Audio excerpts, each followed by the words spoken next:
plus habituée au clapotis des vagues qu'au plancher des vaches. Maud de Fontenoy n'avait qu'une semaine quand elle a plongé dans le grand bain pour la première fois, embarquée sur un 2-mâts par son père et son frère aîné.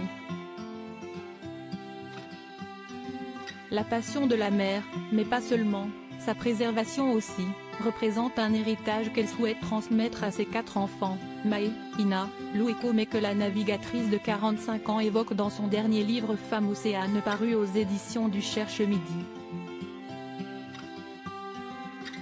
Gala, qui sont ces femmes océanes dont vous dressez le portrait dans votre livre? Maud de Fontenoy, ce sont des héroïnes et des modèles. Des femmes oubliées de l'histoire, des femmes que l'on connaît peu, voire pour certaines, pas du tout. J'avais envie de leur rendre hommage pour montrer combien elles avaient été des pionnières dans leur domaine. Des femmes qui ont un engagement fort pour la mer et qui se sont imposées dans ce milieu injustement réservé aux hommes. Gala, dès votre plus jeune âge, vos parents vous ont embarqué en mer.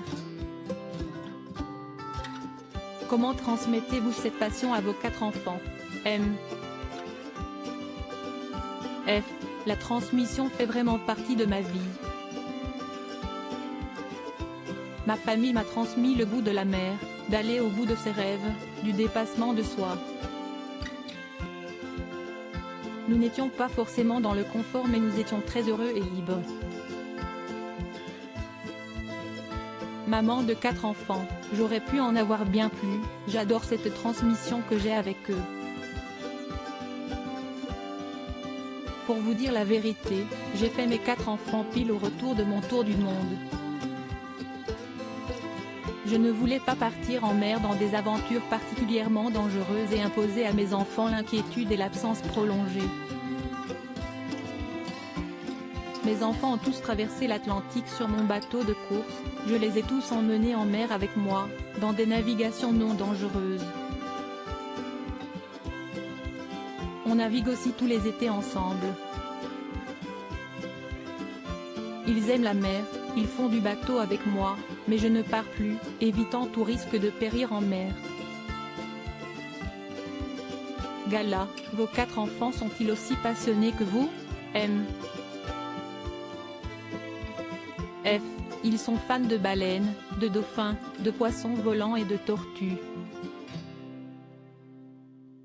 Com a 4 ans, Lou 8 ans, Ina 9 ans et Maë 13 ans. Ils sont passionnés par le grand bleu, et ils ne peuvent pas voir un plastique sans s'alarmer de savoir s'il sera mangé par un animal marin, un oiseau ou une baleine. Pour la navigation, c'est tout à fait autre chose. La navigation, quand on est enfant, elle fait peur, et c'est bien normal. Aujourd'hui, personne n'est inscrit au club de voile et quand ma fille fait de l'optimiste, petit bateau à voile note de la rédaction, ça ne lui plaît pas forcément. Gala, vous êtes déçu ou vous gardez espoir de voir un jour l'un de vos enfants se lancer dans une aventure en mer? M. F. Je ne suis pas du tout déçu, je ne cherche pas à les pousser. Au contraire, ce qu'il faut, c'est vivre ses rêves, trouver sa passion. Ma fille est passionnée de dessin. Je ne m'attends pas à ce que mes enfants fassent comme moi. J'aime souffrir en mer et partir loin, mais je ne cherche pas du tout à ce que mes enfants aiment ça. Ils apprécient néanmoins naviguer avec moi autour de Port-Cross et Port-Crawl. Gala, comment sensibilisez-vous concrètement vos enfants à la préservation de ces grandes étendues? M. F. Les nouvelles générations sont très sensibles à ces problématiques. Il y a une vraie connaissance des sujets et un engagement. Mes propres enfants, je les sensibilise au quotidien. À la maison, il n'y a pas un tableau qui ne soit pas sur la mer, tous les livres sont autour de la mer, et on vit à Nice. La sensibilisation peut se faire par la lecture, et c'est une bonne façon de partager un moment ensemble. J'ai imposé chez moi un temps de lecture tous les soirs avec un chronomètre où chacun prend un livre et s'installe sur le canapé. Chez nous, il y a un vrai temps de silence avec une lecture. Il est important de se réapproprier un moment de calme pour se nourrir d'informations.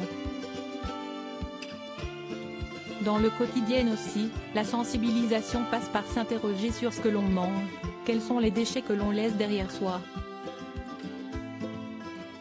Mais c'est en apprenant à aimer ce milieu que l'on fait naître l'envie de le protéger.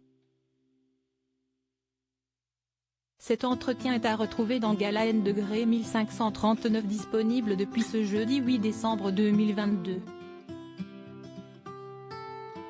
Crédit photo, Véan.